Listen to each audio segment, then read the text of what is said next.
think the most significant challenge that students face in this age is that the geopolitical grounds are shifting beneath us. We are seeing for the first time in a long time that there's a major land war in Europe. We're seeing a resurgent China that's aggressively asserting its place in the world. We are also seeing a lot of technological changes that's changing how war is being fought abroad. I think and we also can't forget that there's terrorism that's still a big problem. For students, or we should think of them more as future policymakers, the main challenge is to be able to synthesize all of the challenges I outlined, and also be able to take history as a lesson and understand, synthesize, and truly adapt those lessons.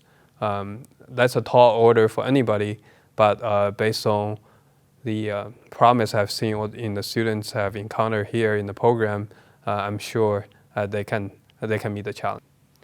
There's only about 6% of the U.S. population that have served.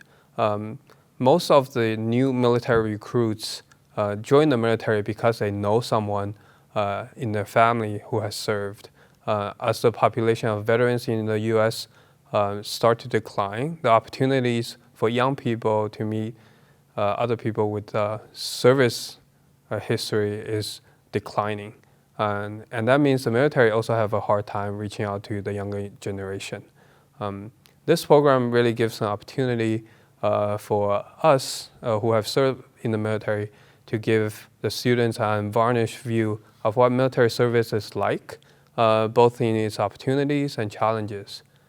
For the students, you get the opportunity to meet the NSAFs, but with the collective experience of more than 2 centuries in public service, and try to get lessons and ask all kinds of frank questions about what we have experienced and what our families have experienced. I think that's very helpful.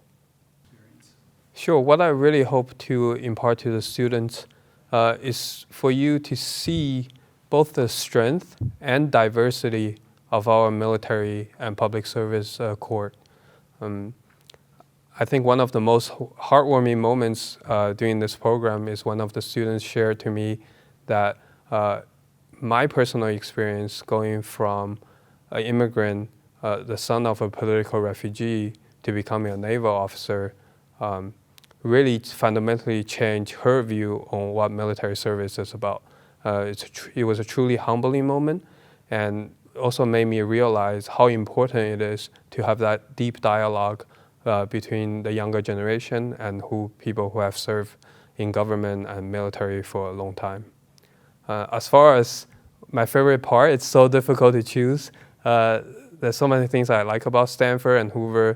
Obviously, the opportunity to learn from the senior fellows is incredible.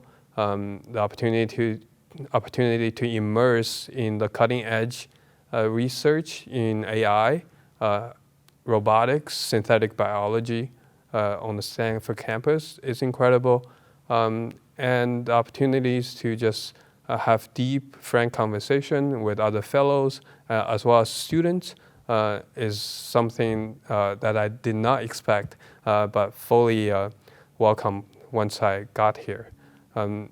But out of all of those things, I really appreciate from the students is how they welcome both myself and my wife into the Stanford community with open arms.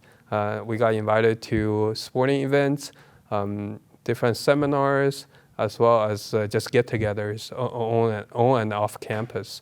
I remember we went to a synchronized swimming meet and watched the Stanford team completely dominate the competition and eventually leading them to take the national championship. So thank you, Yara, for inviting us. All the mentees, we were paired up with a mentor who we got to spend a lot of time with throughout the entire year. And what was really special is during our weekly class sessions, we would pick a topic, discuss it, and have time for deep questions and to really reflect on what the perspective is from a student from an educational standpoint, but internally from the 18 different intelligence communities as well. And like you said, 200 years worth of military service experience all together in one room, along with all of our mentees put together. Just getting to learn from those experiences were truly just so special for each of us. And the relationships that we were able to foster outside of the class sessions was probably one of the most valuable aspects of the program in itself. The relationship we were able to develop between civilian and military and really understand what national security looks like from an internal and external standpoint, it helped us and it helped me better understand different frameworks of viewing the issues that we face not only as a country, but also the issues that we're dealing with on the global scale. And I think it's really valuable to have that perspective, especially as we are moving towards an era where there is increasing distrust with our government and where we're headed as a country. There's a lot of uncertainty, and being able to really understand what our officers on the front lines are dealing with was really helpful for us to have a better understanding of what's happening in the world right now and what our place is in all of that. My mentor was Colonel Nate Garner in the U.S. Army, and I remember at the beginning of the year when I met him, the other mentees, Eddie, Jaden, and I, were really curious about what his experiences were like and what kind of work he had to deal with. But as the year progressed, I think what was really special is we were truly able to understand what he valued and how his values were shaped by his experiences within the U.S. Army. And that helped us understand how we are shaping our own principles and values and the way that we view the world in a unique manner. And the relationship really transformed into something that felt almost like a second family. Both his wife and him took us into their family. Throughout this year, we got to spend time at dinners, going to movies together, and really understand what the day-to-day life looks like, but most importantly, the perspectives that are shaped by the experiences that individuals have. And he's become someone that I can count on, someone that I go to when I'm in need of guidance, even beyond when we were talking about our classroom discussions related to national security. I think that relationship has really blossomed into something so much deeper and so much more meaningful. And I think that's definitely something that has really shaped my perspective for what I'm going to do next, and even in the coming years, my time here at Stanford.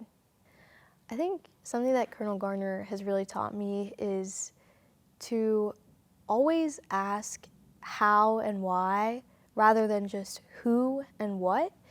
The way that he approaches issues or even the questions that we would ask him, he always taught us to think from different perspectives, but to try and apply frameworks to that thinking.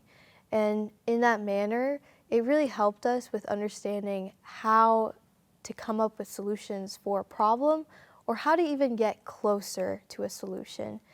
And that was something that I really admired about him.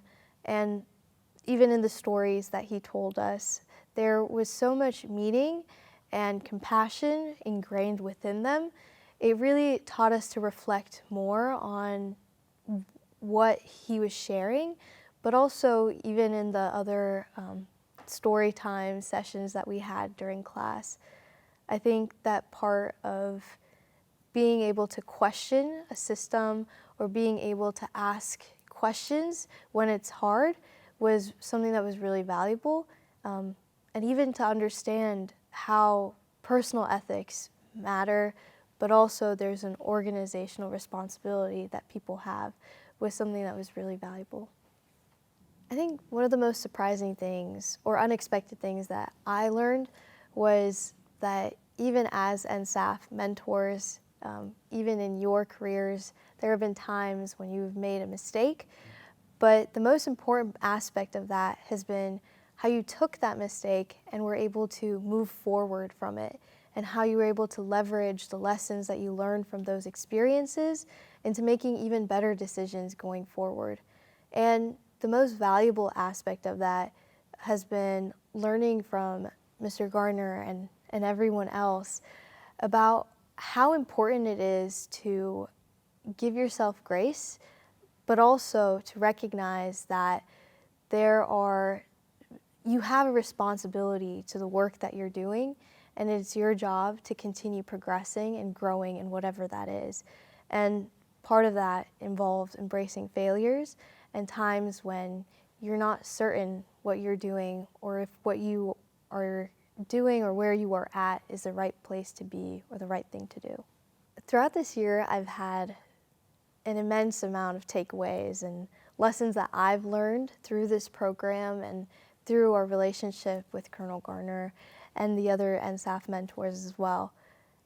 But I think one thing that has really stood out through every conversation that we've had, whether it be about the current state of the federal government or what's currently happening abroad in the South Pacific Sea, or even the conflicts abroad, whether in Ukraine, it's been this grounding aspect of the way that our relationship, we've been able to ask questions and receive true and authentic answers from our mentors.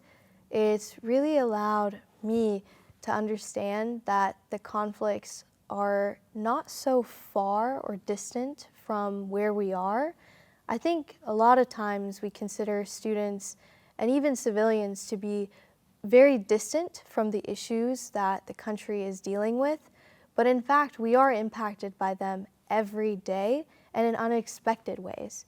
And I think learning about that was incredibly important for us to understand as students who are hoping to engage in conversations further on related to these issues, or even to contribute in some manner to help mitigate or address the conflicts that are at hand. I think being able to understand from an internal perspective, but also from a relational perspective of what internal military relations look like, how military families are affected by deployment, but even how families back home and communities are part of this broader movement and engagement that we have. I think that was something that has really stuck with me.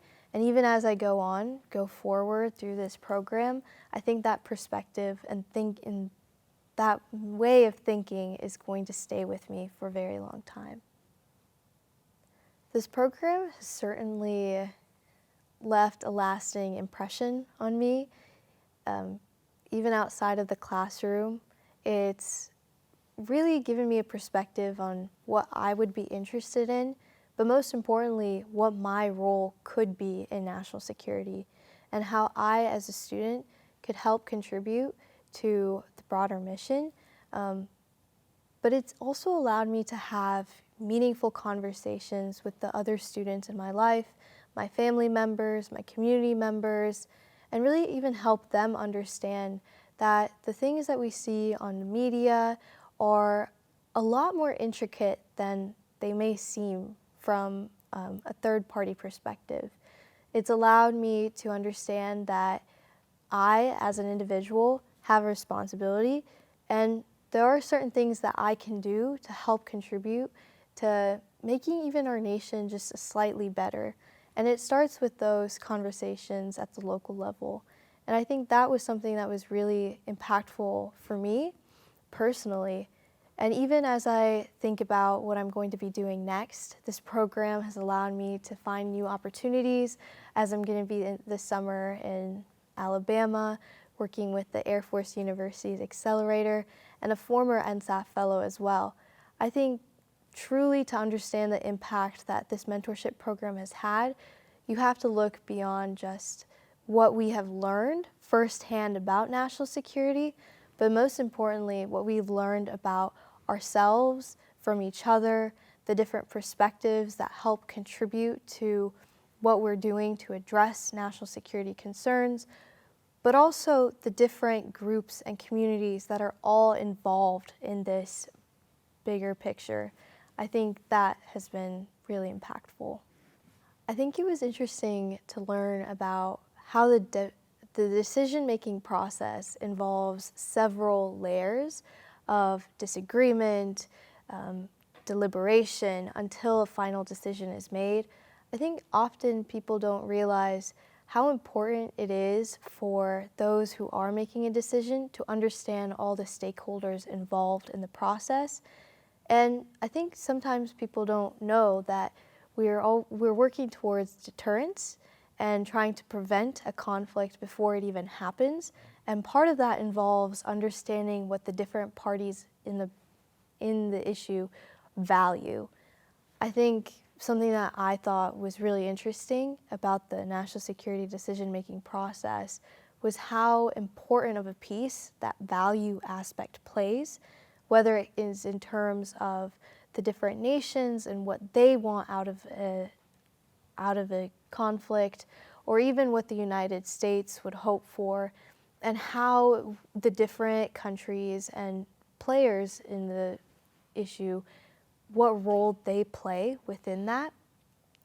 I think the decision-making process from a value standpoint has been something that's been really interesting to learn about, but to also understand that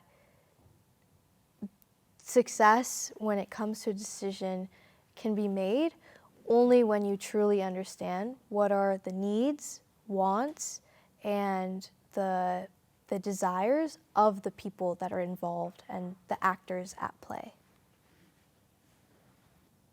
When it comes to policy implementation, what I thought was most fascinating is how there can be unintended consequences or effects or impacts from a policy decision.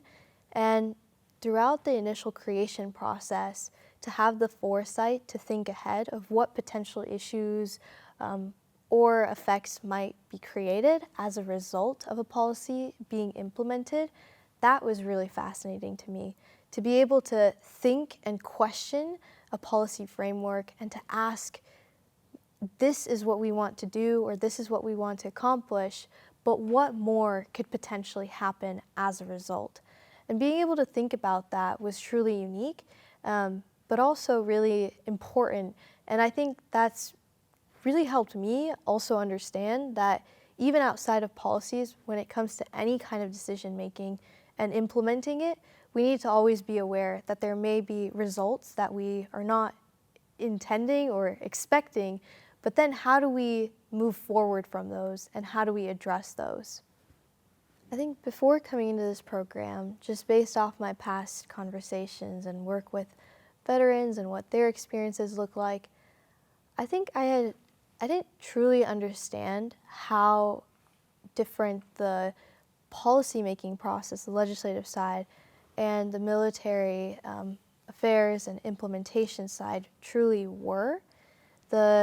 Learning from all of your experiences and the challenges that you've had to face and overcome internally and personally, I've realized that with the military, they're truly an extension of implementing the policies that would benefit civilians.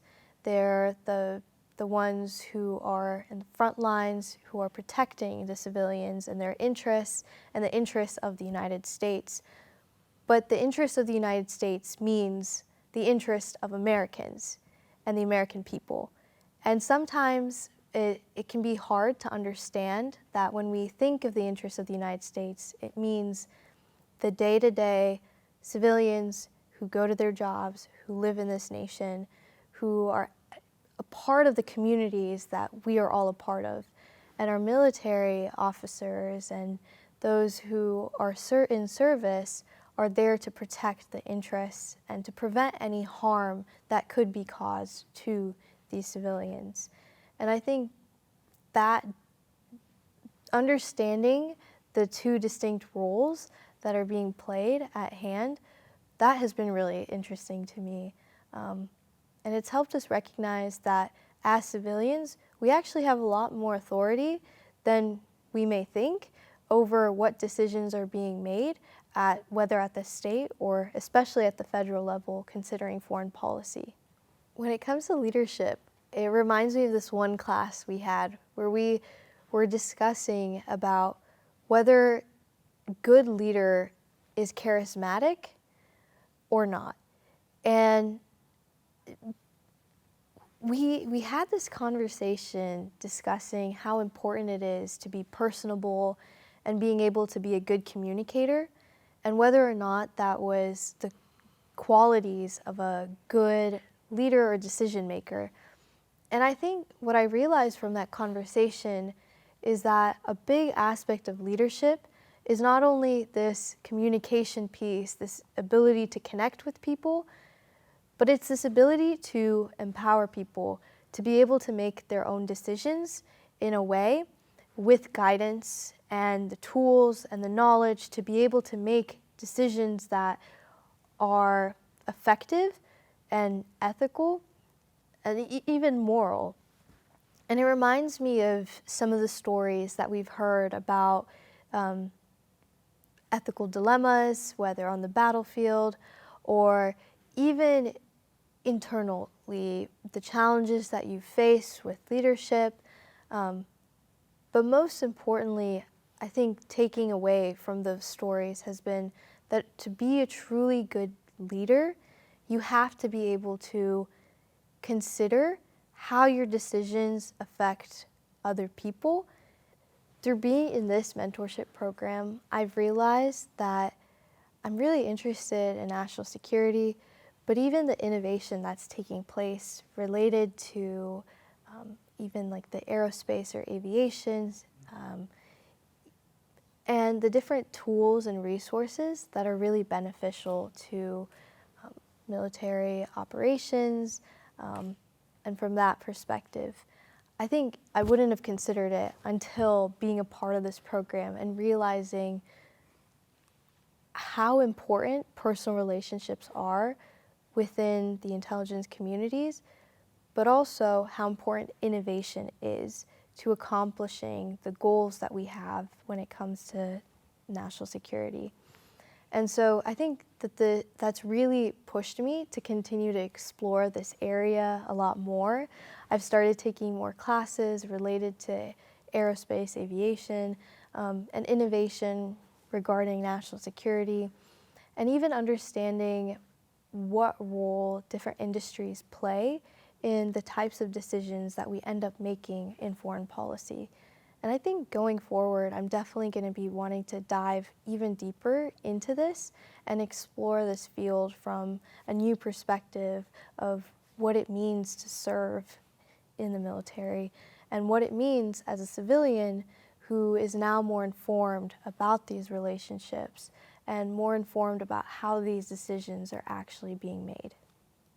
I think I've realized that as much as the larger countrywide decisions in foreign policy seem to be made by a handful of individuals, I've realized that there are decisions being made every day within the military communities that we may not see from a civilian perspective, but those decisions are what are impacting the large scale of what ends up happening. We may see that today a policy was passed or the United States is moving forward with a certain initiative or an act when it comes to any conflict like the Ukraine war or even what's happening in the Middle East. But we may not see is what's happening on the battlefield and what those decisions that are being made within a few moments, the impact that that has, and the types of relationships that are being formed abroad. I mean, we've heard stories of some of our mentors when they were serving in Afghanistan and how being able to foster relationships with the locals was so crucial to the overall mission. I think that has really expanded my perspective on how these operations takes place, but even how we are affected every day by individuals who are going out there to serve, and the values that they carry and the goodwill that they have for not only our nation, but also the benefit of the world as a whole. I think it's definitely helped me understand that as a country, we have a lot to improve on, but every day we're getting just slightly better. This mentorship experience have really opened my eyes on how the younger generation think about our challenges as a nation, both within the country and abroad. Through many sessions with the students, I was pleasantly surprised by the number of direct, prodding questions that truly challenges our thinking on particular issues.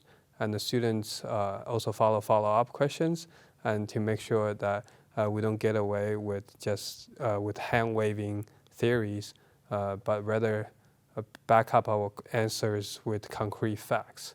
And by those type of interaction really helps me personally to be able to sharpen my argument and having clearer idea of how to approach a policy decision and be able to explain it not just in layman's terms, but also defend it against well-informed students and others. That has been an eye-opening experience for me, and I will always treasure it. I have had a lot of interactions with students in this program, and I can say from those experiences that we don't always give enough credit to the younger generation. If you look at TV, you might see downright dismissive views of Gen Z, and when I was growing up, we also had similar dismissive views of millennials. That pattern just continues. But through my interactions here with the students, I'm very optimistic about the future. Just seeing how methodical, curious, and smart the students are, and how they approach different problems, and they always ask the right questions. So I'm very optimistic about the future. Whatever challenge that come along the way to our country, I'm sure the younger generation will be able to find solutions to them and make our country a better place.